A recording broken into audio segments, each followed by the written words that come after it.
Para ilustrar el cálculo de las variables estequiométricas, vamos a tomar este ejemplo. Dice que consideremos la siguiente reacción química, es en fase gaseosa, es isotérmica y la reacción corresponde a esta que está descrita por acá. Tenemos 3 moles de hidrógeno reaccionando con 1 mol de nitrógeno para producir 2 moles de amoníaco. Entonces nos dan unos datos sobre la alimentación. Se indica que la alimentación consiste de 30 moles de hidrógeno, 10 moles de metano, que como vemos el metano no está en nuestra reacción. Posiblemente viene acompañando al hidrógeno dentro de la materia prima, pero al no ser parte de nuestra reacción, pues se consideraría como una especie inerte. Y además de eso, se están introduciendo 60 moles de nitrógeno al reactor. Entonces, la idea acá es que con base en esta descripción del problema nosotros podemos calcular las variables estequiométricas que hemos presentado anteriormente. Entonces, iniciaremos calculando las citas. ¿Okay? Entonces, tenemos cita hidrógeno, ¿okay?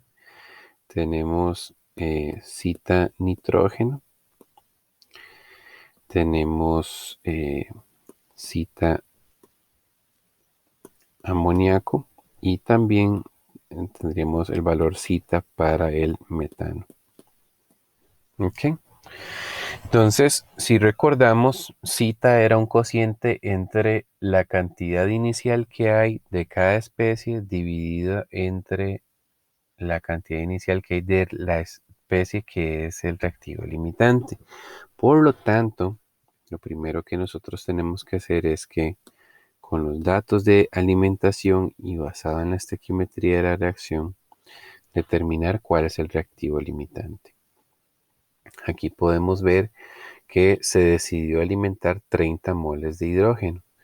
Si uno lo analiza rápidamente, de acuerdo con la reacción química, vemos que 3 hidrógenos necesitan un nitrógeno. Así que si yo alimenté 30 hidrógenos, para consumir esos 30 hidrógenos, yo lo que necesitaría serían solamente 10 moles de nitrógeno.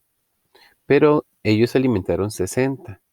O sea, alimentaron más de 10, alimentaron más de lo que se requería realmente. Por lo tanto, vemos que el nitrógeno es el reactivo en exceso, mientras que el hidrógeno es el reactivo limitante. Por lo tanto, entonces nuestras fracciones citas serían entonces, en este caso, como nos están hablando de moles, podríamos aprovechar y utilizarlo así, ¿verdad? Entonces serían los moles de, en este caso, de hidrógeno al inicio, divididos entre los moles de hidrógeno al inicio. Ujú. Eh, para el nitrógeno serían los moles de nitrógeno al inicio, dividido entre los moles del reactivo limitante, que es el hidrógeno, al inicio. E igualmente procederíamos con el amoníaco, los moles de amoníaco al inicio, entre los moles de reactivo limitante al inicio. Y acá procederíamos a hacer lo mismo para el metano. Ujú.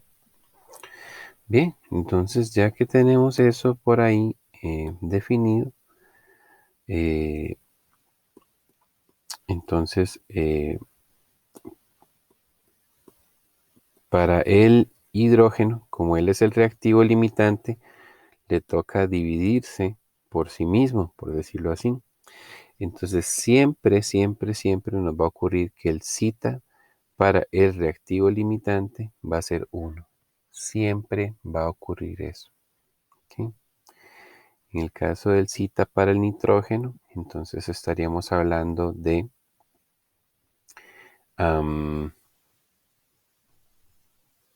los moles de nitrógeno al inicio son 60, divididos entre los moles de reactivo limitante al inicio, que son 30. Por lo tanto, el zeta para el nitrógeno es 2. La interpretación sería de que estamos alimentando el doble de nitrógeno respecto a lo que estamos alimentando de hidrógeno. Luego el zeta para el amoníaco. En este caso el amoníaco es el producto. Al inicio no se está alimentando amoníaco, o sea, no viene parte del producto, no viene con los reactivos. Entonces tendríamos 0 moles de amoníaco al inicio dividido entre los moles de reactivo limitante, tendríamos 0. Usualmente el zeta para los productos va a ser 0, porque precisamente al inicio de la reacción o a la entrada del reactor no tenemos productos, pero no siempre será así. Podría haber un caso en el que sí venga algo de producto en alimentación, entonces tendríamos que tenerlo presente. Y finalmente, el zeta para el metano serían los moles de metano alimentados, que son 10, entre los moles de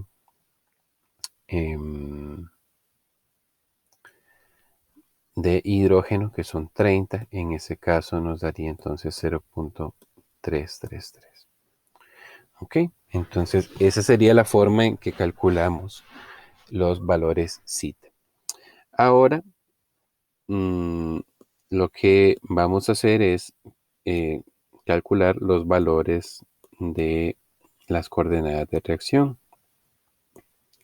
Entonces, new hidrógeno, new nitrógeno, new amoníaco y new metano. Como el metano es un inerte, de una vez sabemos que él va a tener una coordenada de reacción igual a 0. Luego, algo importantísimo que nunca, nunca, nunca debemos olvidar a lo largo de que estudiamos el libro de Fogler. Tenemos aquí que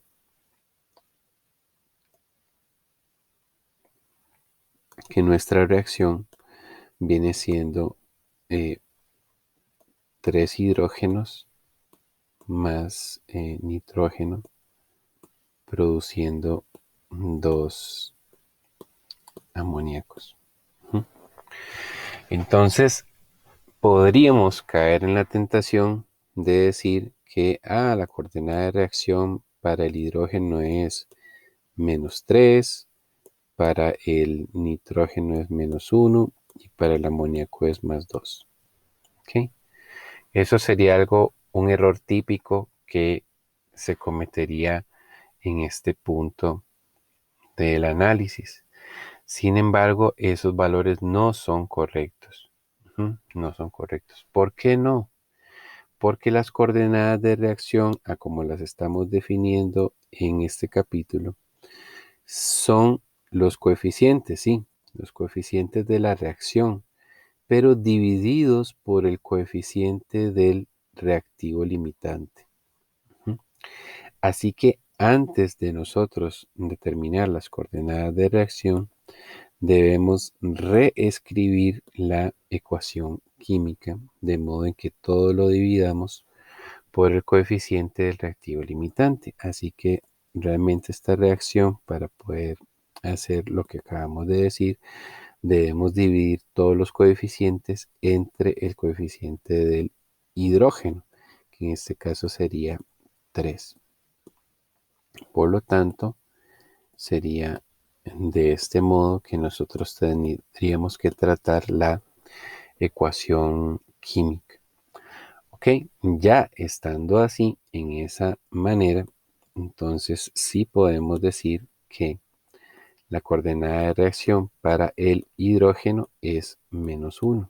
Siempre va a ser -1. Siempre va a ser -1. ¿Okay?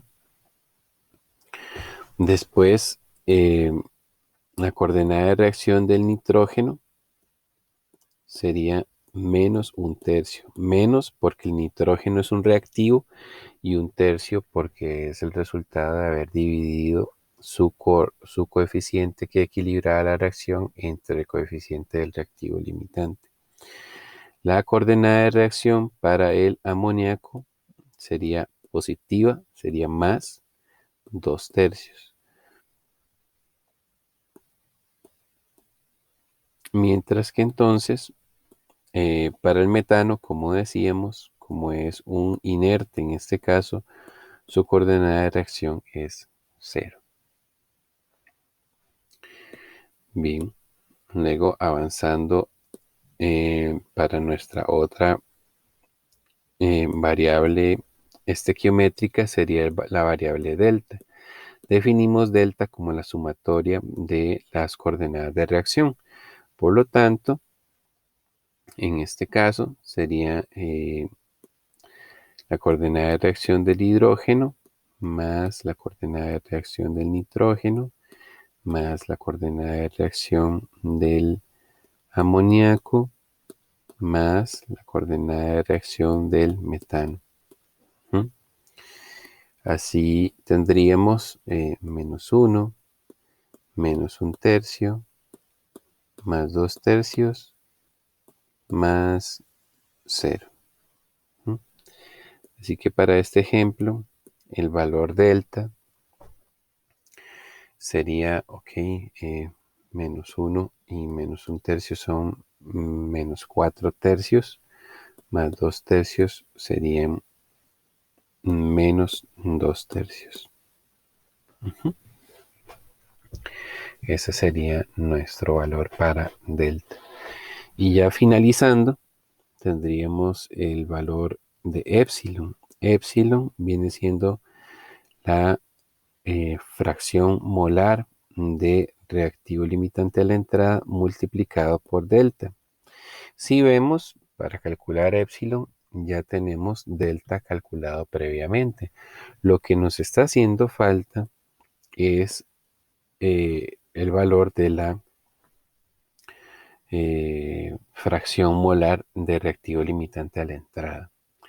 Si analizamos nuevamente los valores de alimentación que nos proveía el problema, teníamos que los moles de hidrógeno al inicio eran 30, mientras que los moles de nitrógeno al inicio eran 60 y los moles de metano al inicio eran 10. Amoníaco no teníamos, por lo tanto no lo vamos a tomar en cuenta en este caso. Si nosotros sumamos todo esto para encontrar cuáles son los moles totales al inicio, nos damos cuenta que al inicio teníamos 100 moles iniciales. Así que recordando la definición de fracción molar, pues la fracción molar de hidrógeno al inicio, ¿verdad? Que hidrógeno es nuestro reactivo limitante, sería entonces la cantidad de moles de hidrógeno al inicio dividido entre la cantidad de moles totales al inicio. Por lo tanto, tendríamos en este caso 30 entre 100. Así que para nosotros y a 0 sería en este caso 0.30. Entonces, regresándonos a calcular epsilon, tendríamos entonces que para este ejemplo epsilon sería y a 0, que es 0.3, multiplicando a menos 2 tercios. Así que si hacemos eso por acá, 0.3 por menos 2 tercios, tendríamos que es menos 0.2. Por lo tanto, ese sería entonces nuestro valor final para epsilon. Así que aquí hemos visto cómo nosotros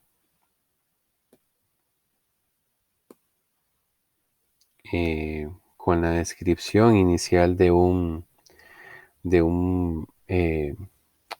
proceso químico, con la descripción de la alimentación, nosotros entonces podemos calcular lo que serían los valores zeta,